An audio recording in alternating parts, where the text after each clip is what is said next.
Welcome to the Undrafted Uncensored cast of pod. Hosted by Nick Archuleta. Mosted by Collin Zanker. And last but certainly is least, Joseph Goodwin.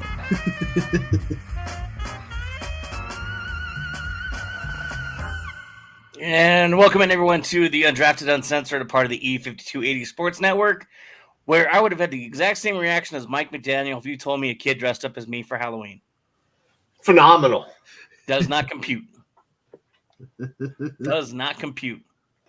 Loved it. It was perfect. It was just the best response. I'm like, every week I just don't want to like him because he's just that smug, like, millennial type dude. But at the same time, I'm just like, dude, I want to hang out with you so bad. I want to crack open a bottle of bourbon with you and just see what you have to say. The coolest guy, right? Thank you, everybody, for joining us. I am Nick Archuleta, and as always, joined by my counterparts, my cohorts, my comigos, Joe Goodwin and Collin Zanker. I mean, I'll say hi. Joe got stage fright, but I'll say hi. Joe likes the video a lot more now that he's live. He like it, I guess. You know, I think he'd like to try and explain how things were happening rather than just letting people see it happen. Yeah, turns out we're just as weird on radio as we are on TV, so you're welcome. We didn't change. Don't go changing. I mean, I've changed. I went into full vacation mode. Wearing my favorite vacation shirt. You know, since the Broncos won their Super Bowl, I figure the rest of the season. Yeah, I mean, it's all we're going to Disneyland, beaches, and Disneyland. I mean, what else are we going to be doing for the next 9 weeks? I mean, it is vacation run, baby. Broncos, right? Yeah, I changed. I'm wearing different clothes. Yeah, I'm wearing different clothes. Same hat. I love this hat. I literally figured that the season was over after the Broncos victory, so might as well go. Well, hey, it could be worse. You could be one of these other teams that's looking for a quarterback now because we are one of those teams. I was gonna say, actually, only difference is we can trot ours out still. He doesn't have broken Achilles or ribs or fingers. Yeah. He's still upright and can actually run.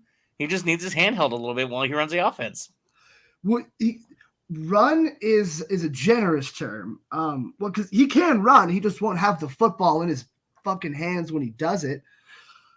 That fumble on the third and if it's not one thing, it's another. We finally get some stuff fixed, and it's just you can't fix everything at once, Joe. That's the thing. You can't fix everything at once. Yeah, we're still one of those teams that doesn't have a quarterback. We're actually almost worse off because we're still potentially going to be stuck with this guy next year. I was going to say fix one thing at a time. What have they fixed? Can you tell me the first thing that has been fixed? The defense. Defense has been better. Yes. Defense has been much better, especially since the 70 burger.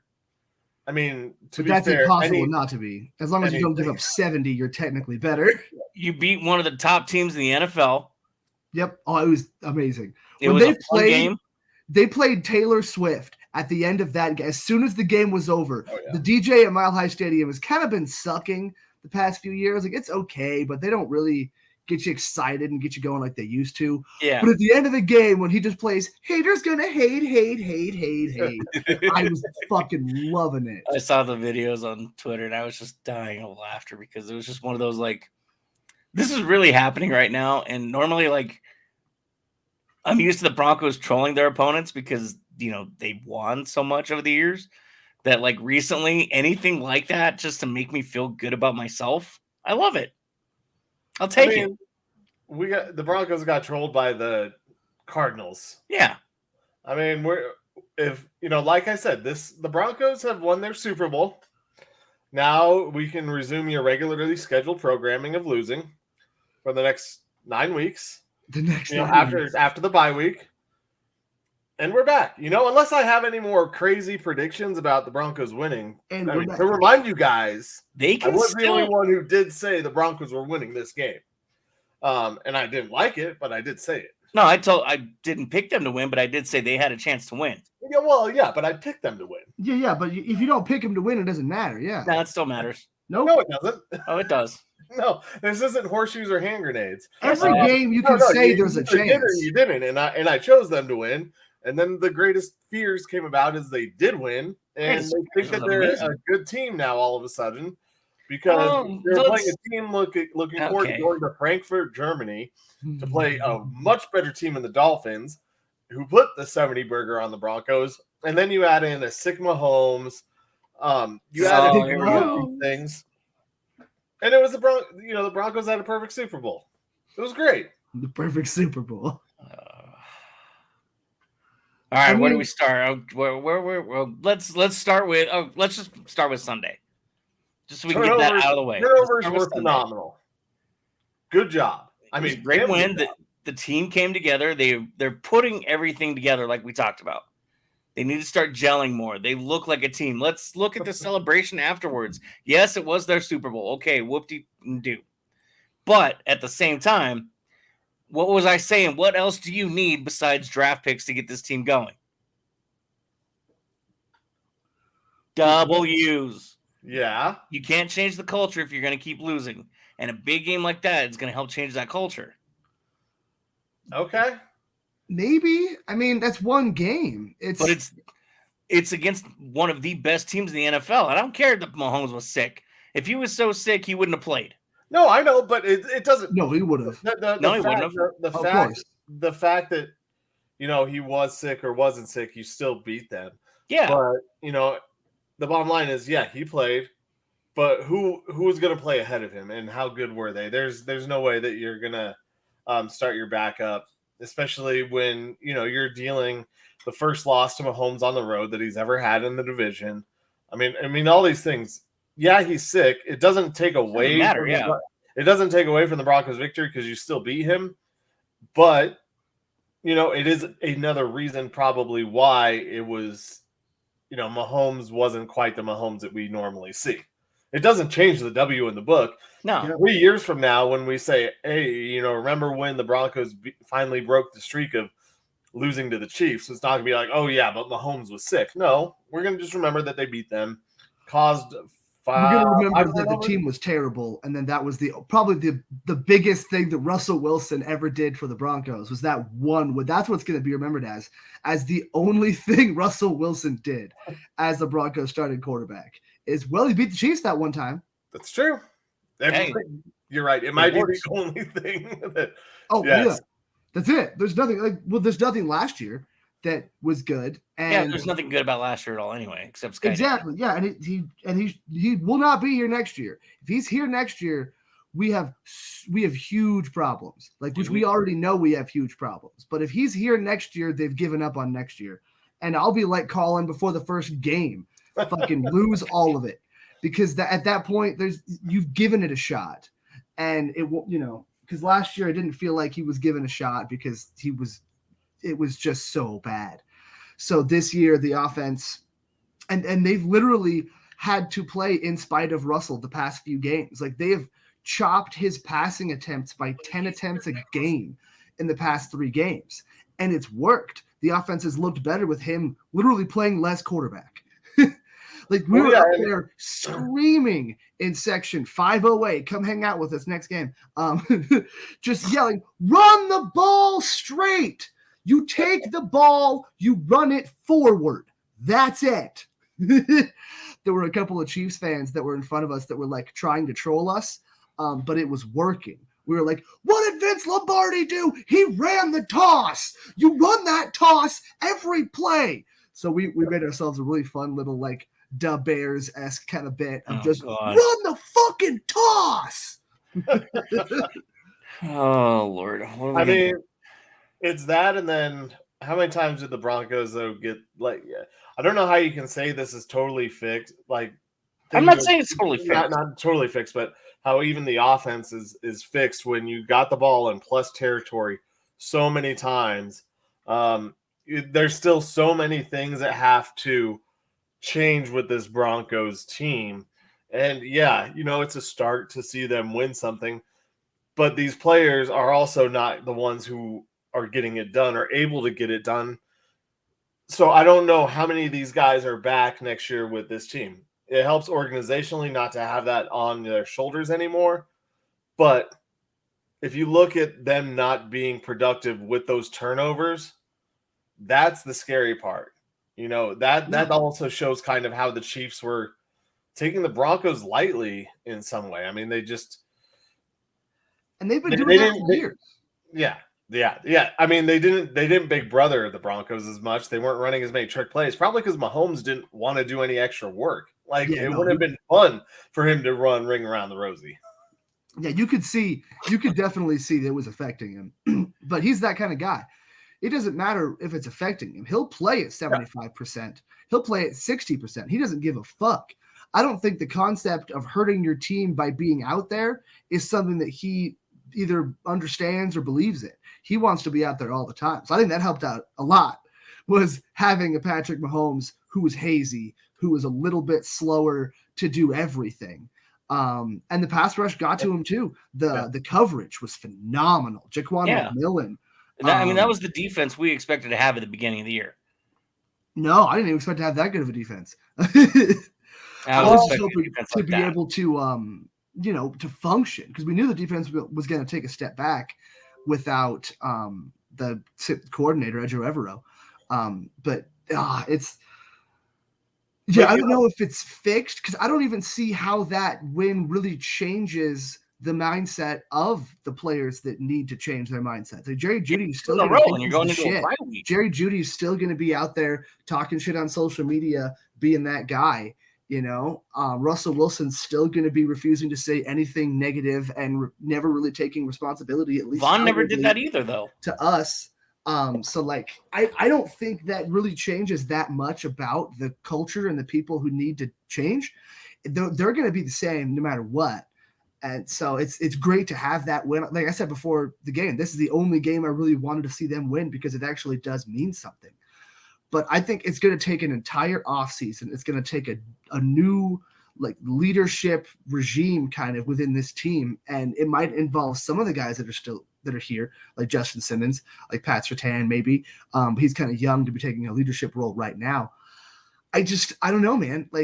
We're still going to have those same issues with these players. And getting rid of Randy Gregory was huge, but you still have a lot of these guys here. And sadly, we have kind of an island of misfit toys on defense, especially at linebacker. Having Josie Jewell and Alex Singleton, I like them both, but they're kind of the same guy. It's I don't know, man. But Jewell's probably gone after the season because his contract's up, so they'll keep Singleton. They just promoted that kid off the practice squad. Sanders, you mean? Yeah, thank you. I couldn't remember his name. Third-round pick from Iowa, I want to say. Yeah. Iowa State. He's fast. I want to see more of him. He recovered the fumble on the kickoff. That, or the punt. But that's one of those things that I go to also, is you really can tell that the Chiefs kind of weren't ready or in the game. Those are not mistakes that you see the Chiefs make in a typical game. Valdez-Scantling, a veteran, fumbling, making a stupid mistake and going backwards. You don't see them fumbling receptions often.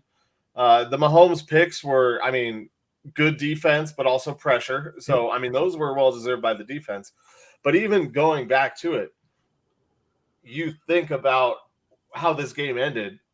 The Chiefs lost 2 touchdowns in this game. One for sure. Yeah. There was one for sure that was in Sky Moore's hands. Oh, yeah, Sky Moore. I wish I had a pun for that right now. Sky Moore. I don't know. It's just, this game could have looked a lot different if they had scored. If Sky had more yards, they would have scored. The Broncos did a good job with Kelsey, really. But it's like I said before, the Broncos the reason why I think some of these games have been closer is because the Chiefs have kind of overlooked them. And it does take, I am taking away from the win. But in the end, it's good to win this game. It's good to have a victory over the division rival Chiefs that we haven't experienced in years. I can't even think about the years. 8 years. 8 years. 2015 to 2023. And we beat them once in 2015. But yeah, basically, 7 or 8 years. It's painful, so we're going to round up to 8 because it sounds worse. Yeah. I mean, and Thanks, so Clayton. Appreciate you, bud. Monday. To take it to Monday now, they made 0 moves. And looking at the ones that were made across the NFL, I'm not surprised. Yeah. There was nothing anywhere near what they were expecting. Maybe we're putting too much value on these players. Maybe the other teams aren't putting enough value on them because, it's a buyer's market right now. So if I can get a guy for a 6th rounder instead of a 3rd rounder, yeah, I'm going to take that if I'm in a playoff hunt. Whereas Denver has to be smart with who they trade and how much they trade them for, because you don't want to be getting that 2nd, 3rd, or you don't want to be getting that 3rd day pick where, we're in the same boat we're already in. Yeah, it's tough because you really have to weigh it against the compensatory pick that you would potentially get for that player for letting them go. I feel like that's the only, because otherwise, like on paper, the Broncos are set to get nothing for Jerry Jeudy. So take the 6th round pick. If someone's going to give you a 7th for Josie Jewell, you have to weigh the guys, how long they're going to be there too. I know there was talk of like a 4th rounder for Garrett Bowles. I think Garrett Bowles has been good enough. You would need to restructure that contract. So getting rid of him would be less so about play, more so about pay. But it feels a little bit like a blanket policy and not looking at each situation separately and like a less nuanced approach. Like, fuck it, we're just not going to do anything. Well, the biggest thing that hurt the Broncos at this trade deadline is the fact that the San Francisco 49ers have now lost 3 straight. The Eagles, they had played close matchups with the Commanders twice and going into this last week. You have the Cowboys, who you don't know really who they are. But you have all of these teams that probably feel pretty good about where they're sitting at as far as a competition standpoint, that they don't need to do much. I mean, one of the biggest moves was the Seattle Seahawks getting Lawrence from the New York Giants, and that was like a 3rd round pick.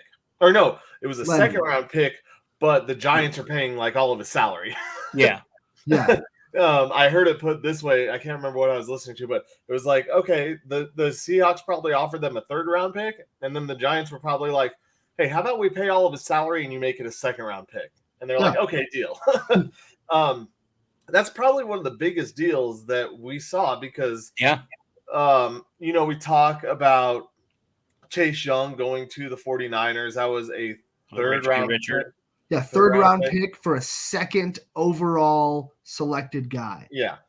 That's nuts. But that's what he was worth. Like I said, that's where teams are thinking that they don't need to give up a lot because they're in the hunt with how they stand now. They don't need to improve that much. So as being a victim of, that circumstance, there weren't really, besides quarterback injuries this last week, there weren't really any injuries to note for any other players that would have helped the Broncos to garner more trade value. So it really is just a bad circumstance. So now the Broncos have to go into this offseason, and, we'll see how this season ends. But their draft picks are going to be worse and worse. And you said, talked earlier about how Russell Wilson won't be the quarterback next year. Be careful with where the Broncos pick, because now there's a bunch of teams. I mean, the Chargers are behind the Broncos. Yeah, the Raiders aren't yet, though. Yeah, they're not yet. The Raiders, Raiders are probably going to win this week, but with Aiden O'Connell, I don't know. They're playing the Giants. Oh, yeah, they're going to win. Is that going to be another 24-punt football game? Oh. I don't know. Yeah, make the MVP the punter again. Thank you. Jets. Daniel Jones is going to come back and start for the Giants, so there'll be some fumbles too. Yeah, and then the Raiders can return it for a touchdown for their all their scores. For their one score. They still have Chandler Jones, right? All they need is one score against the Giants. I mean, they had -9 yards passing last week. I don't know how you do But Right. like I said, I picked up the Raiders defense in fantasy because they're playing the Giants. This really was just a bad time for the trade deadline to hit for the Broncos, I think, because I think these guys would have been gone. But teams, like, tell me what teams needed to make a splash, and there really aren't any teams that you can name that say these guys needed to make a move right now to improve something. And it feels too early for the trade deadline too. I think maybe a couple more weeks would have been much more beneficial, not only to the buyers but to the sellers as well, because you're about halfway through the season, and there are some teams that still think they're in it, i.e., for whatever reason, Denver. You're not in it. You're going to be lucky if you can get 5 more wins out of the season. I hope I haven't had feedback this whole time. I just realized my headphones weren't in. You've been good. I would have said something. Oh, man. I'm giving you shit. If the Broncos get 5 more wins, I will be upset. Oh, my. If they get 5 more wins, they are in purgatory once again. They are in a spot where you cannot move up enough because you don't have enough capital to get a quality. Not that you can't get a quality player with, in the middle of a draft, but you're not getting the quarterback that this Broncos team desperately needs. No, you're looking at free agents next year. Like I put at the beginning of the pod last week, I made a cut of a conversation that didn't totally happen, but it was too funny. I was like, who the fuck is the quarterback next year? And then I just cut in Collin going, Kirk Cousins. Oh, that man. aged well, didn't it? Yeah, that's what we're looking at. We're looking at like not even Kirk Cousins, not even Derek Carr. We're looking at Jacoby Brissett. We're looking at Gardner Minshew. We're looking at just complete and utter sadness again. It's like trotting out Joe Flacco and pretending that you actually think he can do something. And getting a quarterback who, if you actually thought he was good, looks worse on you than if you knew he was bad and you were just trying to get draft picks, like Joe Flacco. But he's been middle of the road and like enough to keep your team afloat. Middle of the road is the worst place to be on the road. You never want to be middle of the road. That is how teams fail for continuous years. You have to either get good draft picks or be good. There really is no middle ground. Like that's what the Broncos have been since 2015, and they've been completely inept. They have not been able to get the quality talent that they need, and it's been a direct result of where they draft every year. We always complain about, they didn't get a chance to get this guy, and like just accepting that. But like, no, you don't have to accept that. That's also a previous regime that didn't know how to operate in the trade, or not the trade, in the drafts, where I don't know if they knew this, you can trade draft picks. No, but they did. They down in the order. They always traded back. Yeah, they traded plenty. They were just okay. Good point. Yeah, they traded. And then when they should have traded back, you can go the other way too, right? Every decision they made. It's like when you're having that year in fantasy football where literally everything you do was the worst fucking thing you could have done. It's like, all right, cool. I'm going to pick up one of these guys. And then it's just like last week, I'm streaming quarterbacks because I got Deshaun Watson. My choices were CJ Stroud and Dak Prescott. And Prescott's coming off a bigger game. I'm like, I just don't trust him. I don't think he's going to do it. I'm going to take the rookie phenom. Dak Prescott fucking balled out. My opponent picked up Dak Prescott. I lost by 30. Middle of the road. Yeah, the recap will by far the worst place to be. Yeah, we could end up with Dak Prescott next year. That sounds awful. I don't know. It's better than what we have. It's better than what we have, but it's still middle of the road. That's a guy that you pick up if you have a quality team. Like Dak Prescott should go to a team like Seattle that has, an offense. Don't send anybody to Seattle anymore. Seattle gets nothing. Oh, well, I agree. Fuck those guys. Yeah, they need to shut up. Like it's our fault. City was blown up by Japan. Apparently not. Seattle's in the playoffs if they started right now, just so you know. Not anymore. They wore their old 1980s unis, so the curse of the old Seattle Seahawks is coming back to bite them. Yeah, unless they're wearing the old Steve Largent jerseys, I don't care. The Silver all right. Seahawks. Well, I mean, I don't know. We'll see what this bye week brings us. Obviously, the guys get a week off. It'll be kind of nice for everybody to recharge, get a chance to just clear your head, go watch the World Series that's tied at 0 right now in the bottom of the second. I was gonna say the World Series might be over by the time this week off is done. We'll get there. We'll get there. I know. It might be.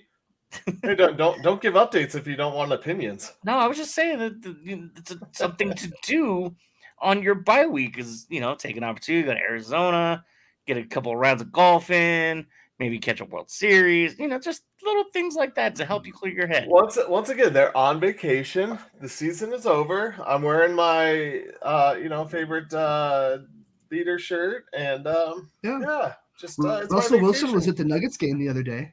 Yeah. See? Oh, that's always ended up well for them. Yeah. Every time he shows up, I'm surprised they showed him there because I think last time they refused to show him. I guess they cheered. Because they were afraid of the fans.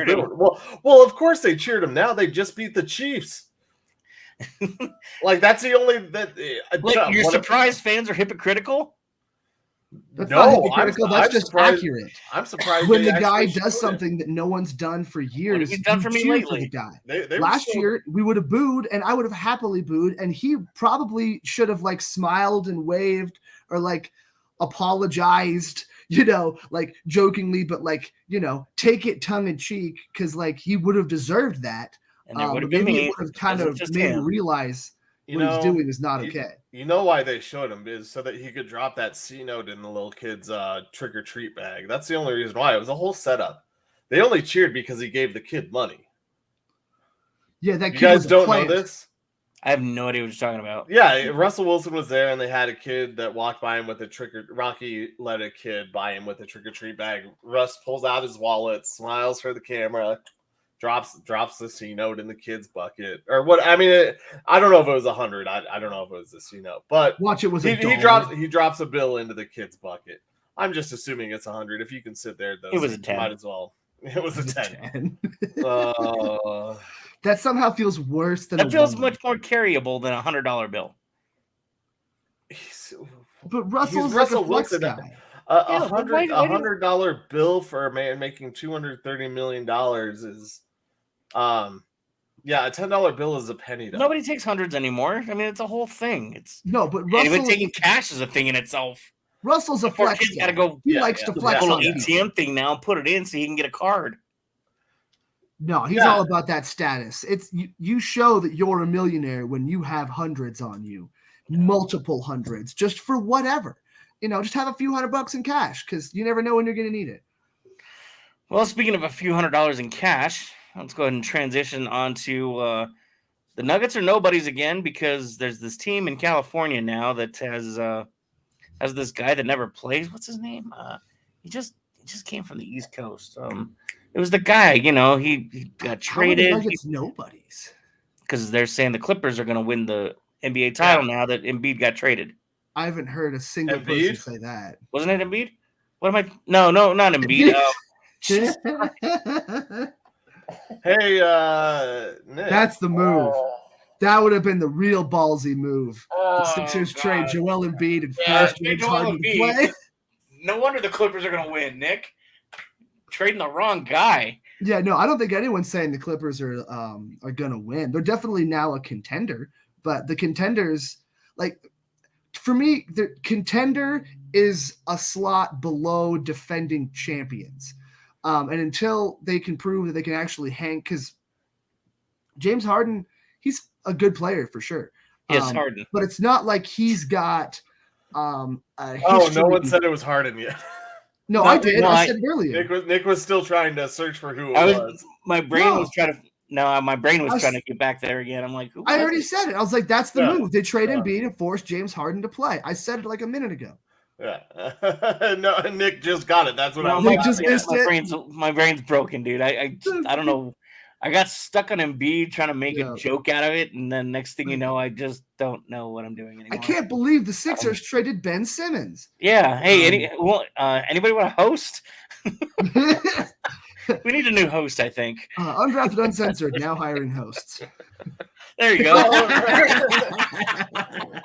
So the Nuggets, they are playing second fiddle to the new show in LA, which is the Clippers.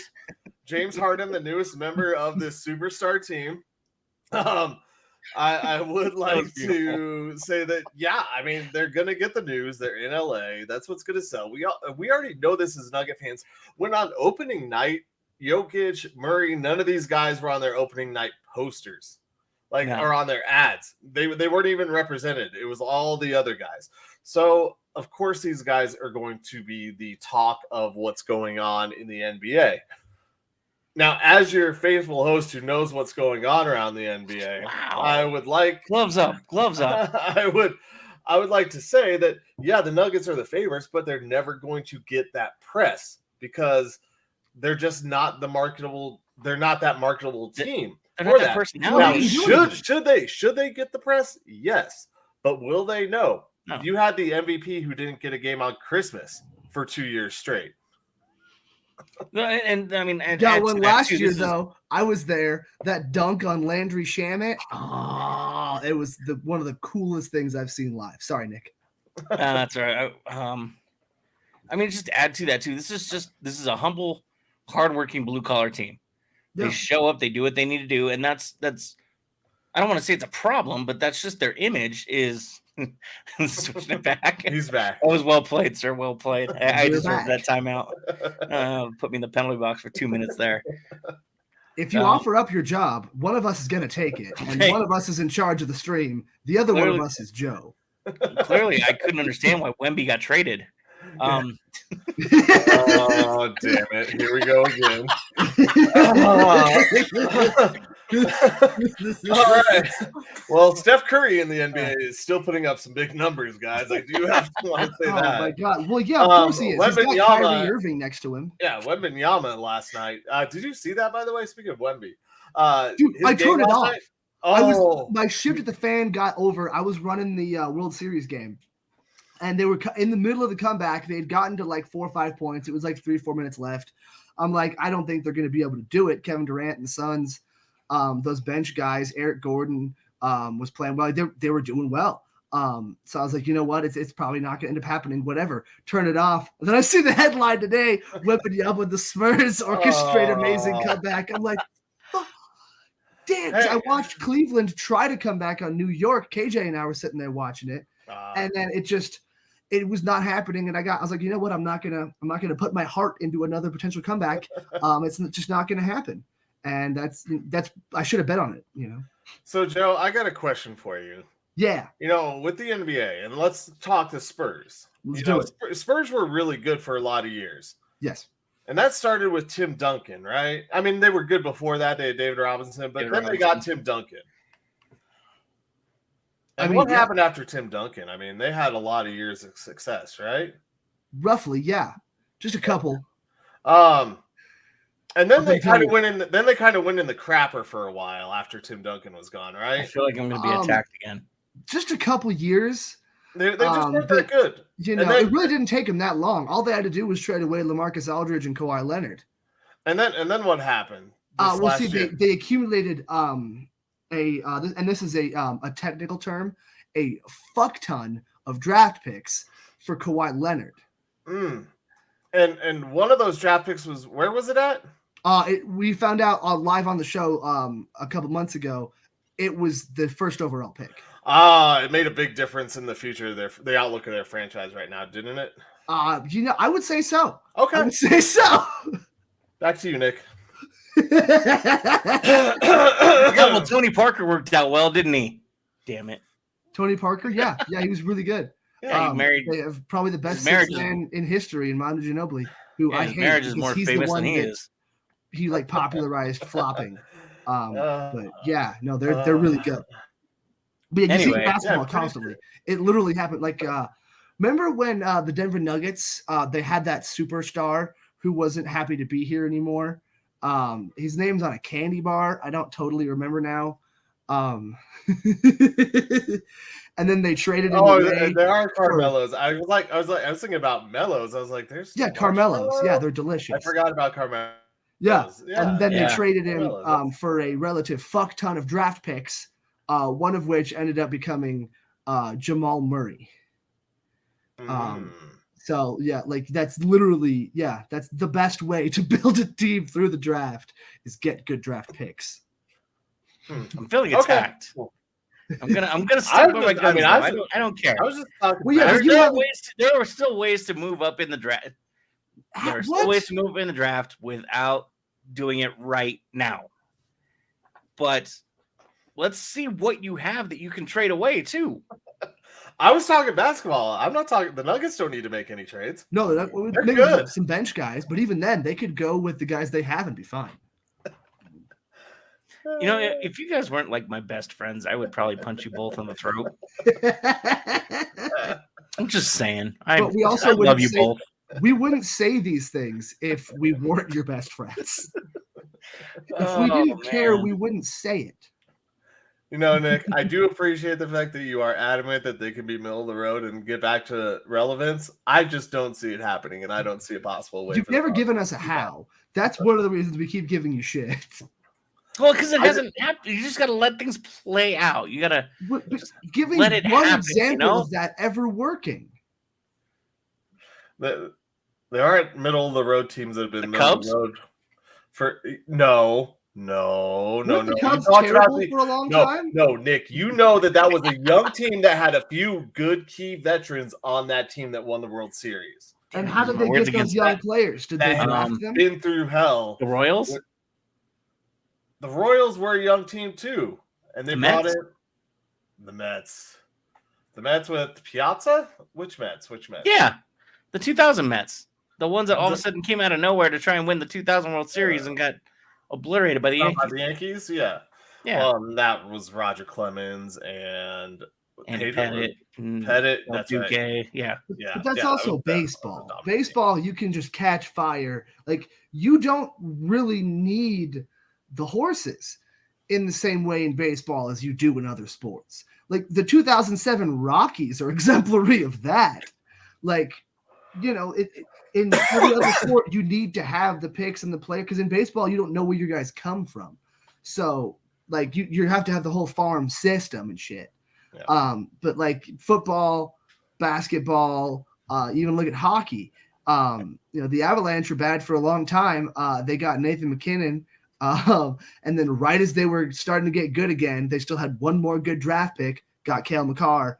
The rest is history.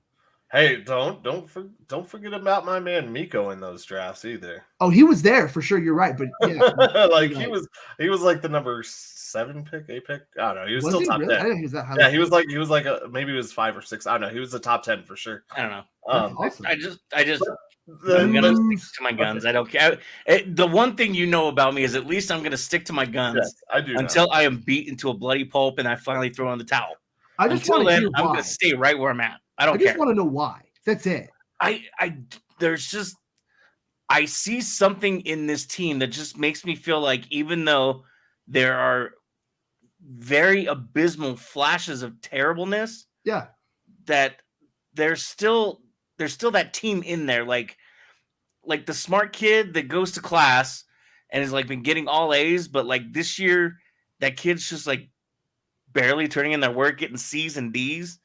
And you just kind of got to go talk to them and figure out, hey, what is going on? And then, like, you figure out that their goldfish died or something. And then, you know, you comfort them through it.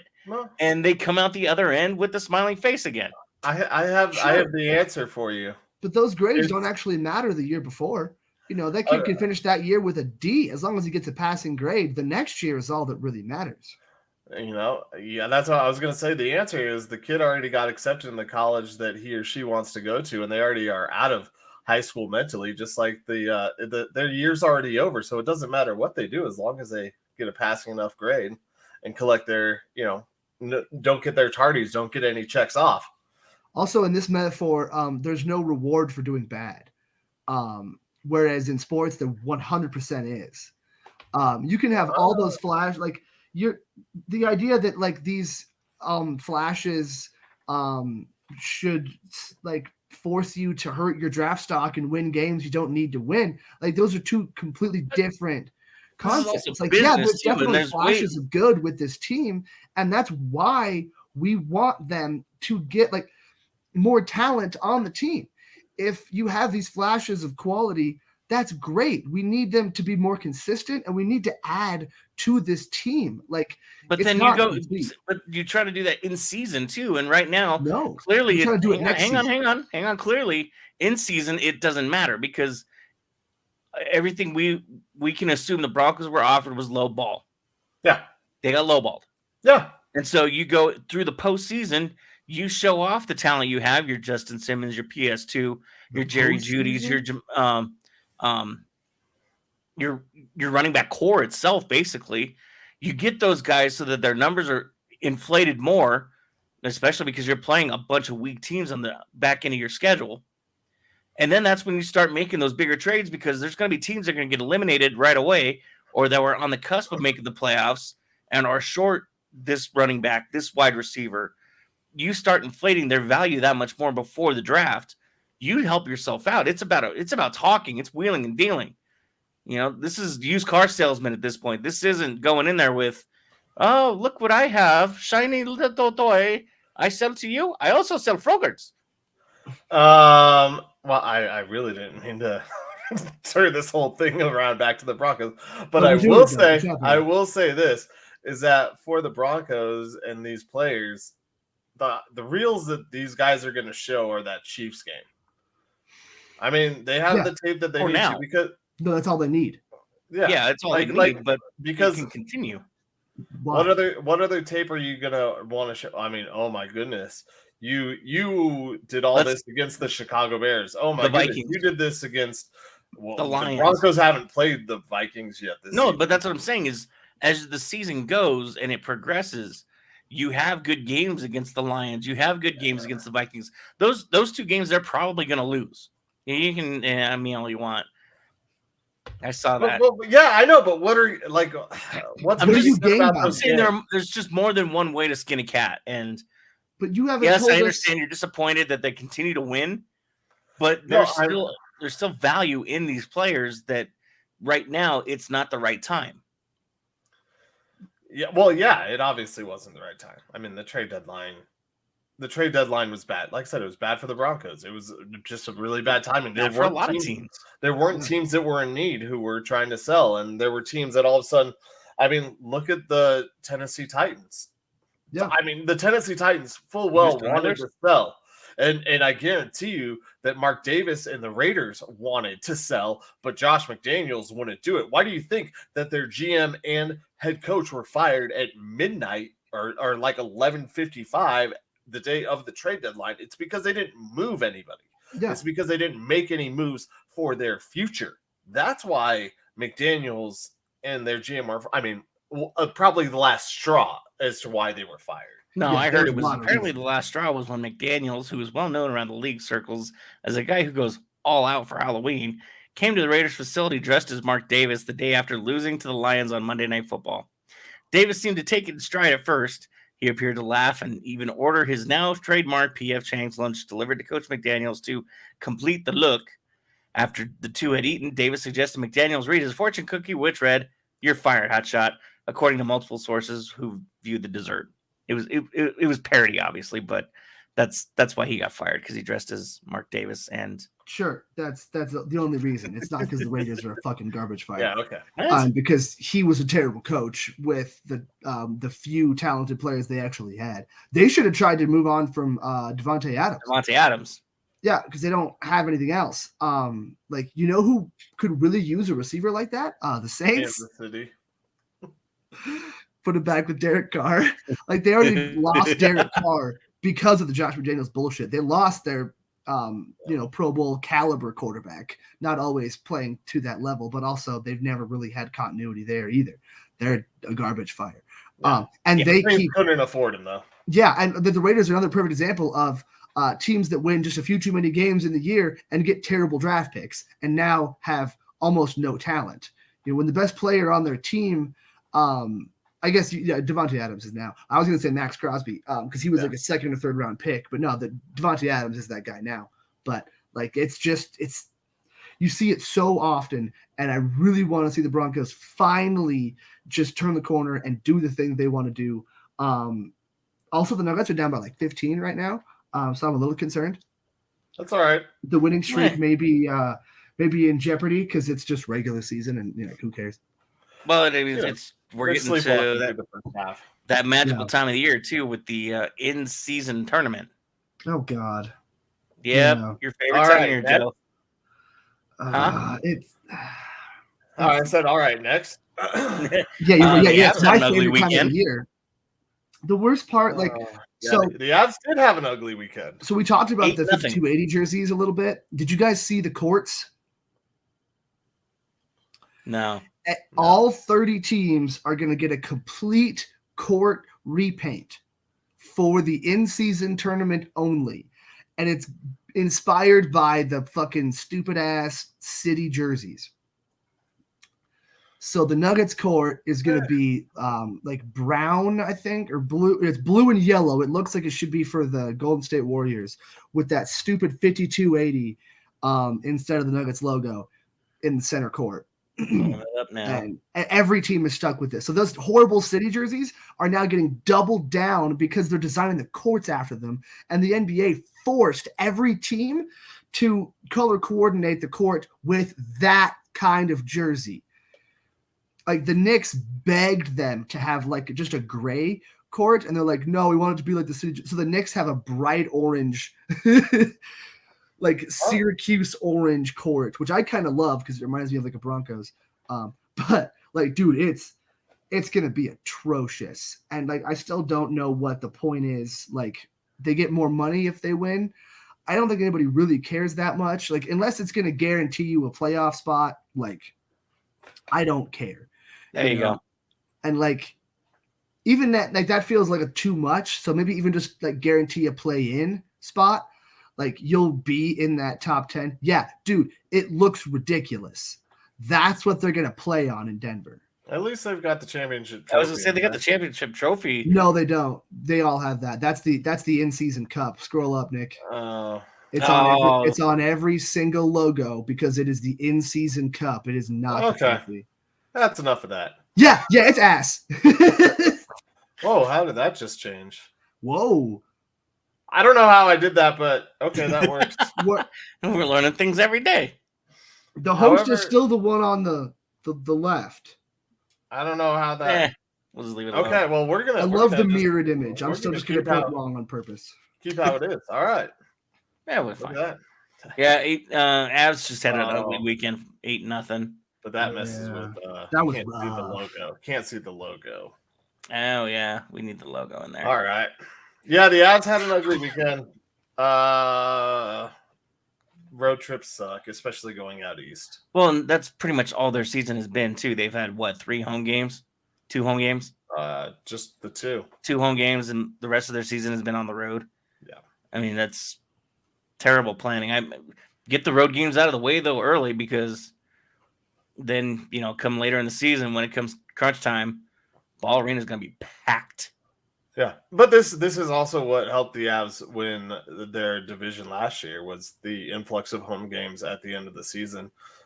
It's not the best thing in the world, but also it does give you kind of, you get battle tested early on the road, and then hopefully, as playoffs come along, you become more confident in your game heading into the playoffs. I want to say both the Nuggets and Avs last year had a good string of home games at the end of the season. Which was nice. I think that definitely helped the Nuggets win their championship for sure. Because they knew, you have the knowledge that your home court or home ice is going to be an advantage to you just in general. But when you're going into the playoffs on a roll at home, like I can't remember what the Nuggets had won before Minnesota beat them. They had won something like 20 straight at home or something like that. No, because they lost they lost without Jokic. Okay, it was like 20 out of 21 or something like that. Yes, I went to I think it was the Rockets. No, Pelicans. It was one of those red teams. Or the Bulls. The Bulls it was against the Pelicans. They benched Jokic and lost that game. But the end of the season for the Nuggets, they didn't care. they had clinched the Western Conference like 2 months before the season was over. So they stopped really putting forth the effort to win every game because they didn't have to. They were already in, and home court advantage in the entire playoffs didn't matter as much to them. They wanted to get in the playoffs healthy for once. So I know they didn't win a ton at the end. Well, at the end. So it might have been like a regular season record, like the most wins or something in Nuggets history.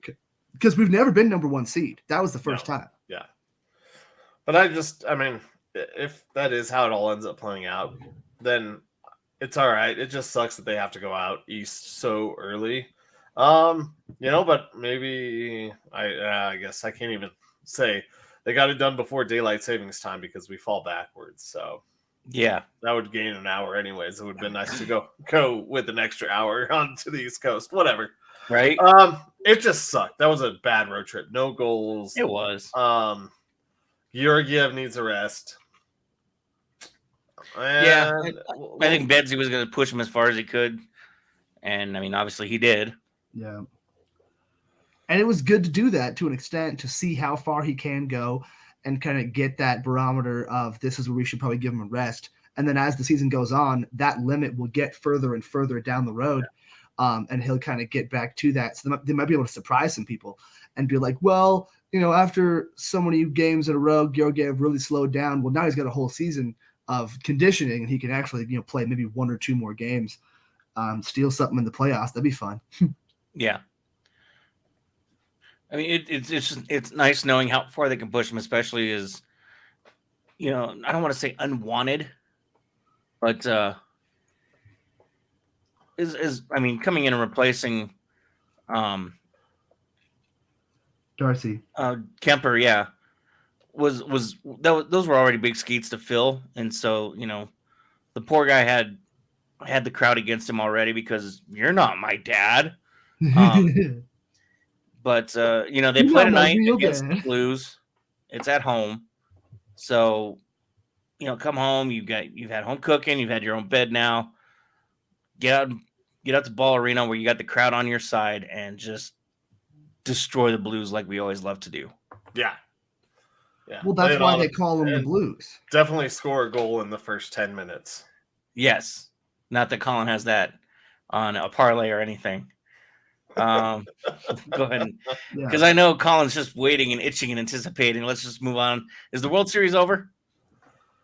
No. No, they've only played 4 games. 5. That's what I said. They're playing 5 right now. 5 right now, yeah. Yeah, so they've played 4. After last night, correct. I mean, that Rangers team just, I think I put the tweet out. They look like, just a predator just playing with their prey at that point, because even though the game ended up being closer in the 9th, that game was already in hand. I'm not going to doubt the Diamondbacks. They went down 2 games to the Phillies. They had to win the last 2 in Philadelphia. This is a team that started off really hot in the season. Then they learned to deal with adversity and come back and make the playoffs and make their run. I'm not doubting the fact that they can come back. I just kind of am regretting me not continuing my reverse picking of the Diamondbacks by choosing the Rangers with how it sits right now, because I should have just done that, and then Arizona would have won it all. But I hope they do make this, win tonight in Game 5. And then go back to Texas and win Game 6 and make it a Game 7. It would be fun to see those guys match up again. I would love to see especially if it's the same pitchers as Game 2 was, because that was a phenomenal game. Yeah, they were down 10 runs and they got it within 4 by the end. Like, I had just watched Moneyball the night before, or a couple of nights before, where they were talking about the 11-0 game that the A's almost gave up at the end of that season. And I was like, oh shit, is it going to be 11-0 again? No, different teams, but still. And then obviously it didn't end up coming to fruition. But that was like, oh damn, here we go. Like, everyone talks about the Diamondbacks' ability to come back and how they're not the Diamondbacks, they're the comebacks. But like, yeah, I'm not going to doubt them, but I don't know, man. The Rangers just seem like they're on another level. They seem like they've morphed. The problem is they lost Garcia too. The Rangers don't have that that big stick in front of Corey Seager now. But Corey Seager's just he's already my MVP vote. Now that Corey Seager is if they win, he gets it. Yeah. With the way he's hit bombs for sure. I'm hoping that the Diamondbacks make it the series and it goes back to Texas. I mean, for multiple reasons. If the Rangers win it, I would like them to win it on their home field. But I just want to see it go 7. I want that drama. I want that intensity. So at least in my mind, it's going to go 6 games. 7, I don't know, but I think the Diamondbacks do end up, pulling it out tonight. I don't know where the game's at right now. I mean, we're at the bottom of the third. We're still scoreless. I was going to say, runners at second and third with 1 out. Eovaldi's at 43 pitches right now. I also hope Ketel Marte gets at least 2 bases. So let's just. Do you think we see a John Gray appearance? No, he pitched too much yesterday, or no, the night before, or the game 2 days ago. Yeah, because they're saving him. They're saving him for back in Texas if they need him. I don't think he's throwing today. If he does, it'll be a bullpen-ish on the mound session. Yeah. He's not going into the. I mean, he's not going into the game. No. All right. Well, I would put money on it that he's not going into the game. Speaking of putting money on it. Well, Collin, let's just segue right into your favorite segment where you get to take over, the one and only, ladies and gentlemen, Collin Zanker and the Victory Formation. This is the Victory Formation. All right, boys, here we go. Best play in football. 6 right tight diamond victory on 1. Break. Okay, 3, 2, 1, let's jam. The Pick'em segment, proving that Collin Zanker is the most humble man in the history of time. Least. Featuring Nick Archuleta, wishing he was somewhere else. And Joe Goodwin, just kinda winging it. Okay, everybody, that's right. Your favorite portion of the segment is here. It is the Victory Formation with a recap, the Wednesday recap of last week's action. Oh, well, we have 3 picks officially on the books that finished. And the one thing I can say is that I didn't go 10. 2 of us went perfect on the weekend, and that would be Joe and Collin. Damn it. Wait, so we picked the same every time and didn't realize it? We did. That's awesome. So we started off with Bears versus Chargers, and Nick continued to show his love for Chicago by donating $10 to the Chicago cause of losing. The Bears fell to the Chargers in a big, big way. We all did choose the Lions to win, and I was gonna say I was the only one. Nope. Me and Joe both picked Arizona to win Game 2 over Texas. As Nick I did do that. Yep. Stayed Texas strong, Texas forever. And so that means that Nick, for this week, you were in the positive for so long, Nick. Oh, he had a negative week. Coming into this week. The Lions in your $12.63 win could not overcome a minus $20, leaving you negative $7.37 for the week, but you're still up at $338.43. Joe and I both cashed in $46.69, not the biggest of wins, but still a win. Still about $40 more than Nick. It's the change that matters on that one. Yes. The 69, 4669. But nice. The cool part will come in a second. That means, Joe, you were still in second, almost back up to $100 over Nick at $436.18. And I ended exactly at $930. $930 being my birth month and day. Whoa. I didn't know that. September 30th. So a pretty cool weekend. We still have, the bet out there that is the World Series winner, where I was the only one once again to take the Diamondbacks, and it's not looking so hot, but I still do not believe. Is that what I'm supposed to say? Sure. I still do not have faith in the Diamondbacks, maybe? Question mark? Yeah. Point. Okay. So we still have that one. And then, of course, this weekend, we will have our next set of picks for NFL, maybe some basketball, because there should be some better games this weekend. Yeah, even if it's a terrible one. Hopefully a baseball game. Like, neither one of us we'll would see. pick Minnesota to go up by 19 against the Nuggets, but that's what they're up right now. So Terrible basketball games. Or Atlanta to beat Milwaukee by 30. Yeah. Milwaukee. Milwaukee. But yeah, as the ancient Native Americans called it, Milwaukee. As far as the victory formation goes, Joe and I standing victoriously perfect in the circle. Nick, I'm sure you missed this feeling. Yeah, it was bound to happen. I'll take my lashes and I'll do better. Well, Colin, basketball is a game of runs. So they go to Taco Bell?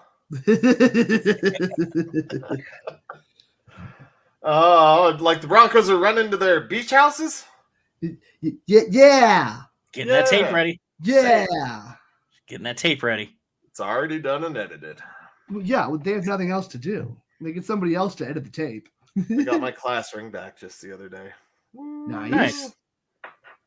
I didn't buy a class ring because it was fucking expensive. Thanks, Mom, for buying it. Right? Thanks, Mom and Dad.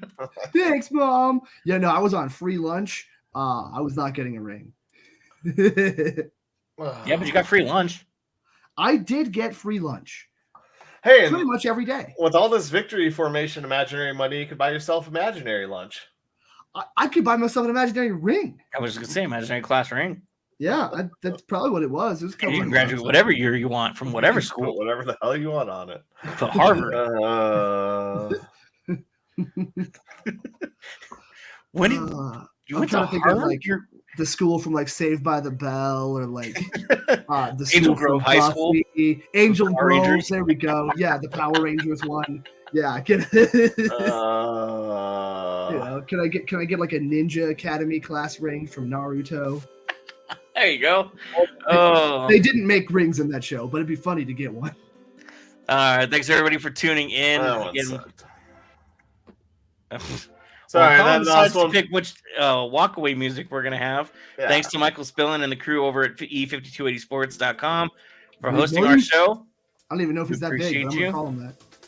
While you're there, don't forget to check out all their other great shows as well, including The Wheelhouse, Between the Lines, Gridiron Intel, and many more. Gentlemen, we got a lot of sports to go watch now, so I'm going to go tune into the World Series and get ready for the Avalanche game in 15 minutes. And I'll probably pop into the Nuggets game once in a while, but baseball first. I'm just going to hope for a comeback. Don't call it a comeback. Been here for years. Bye.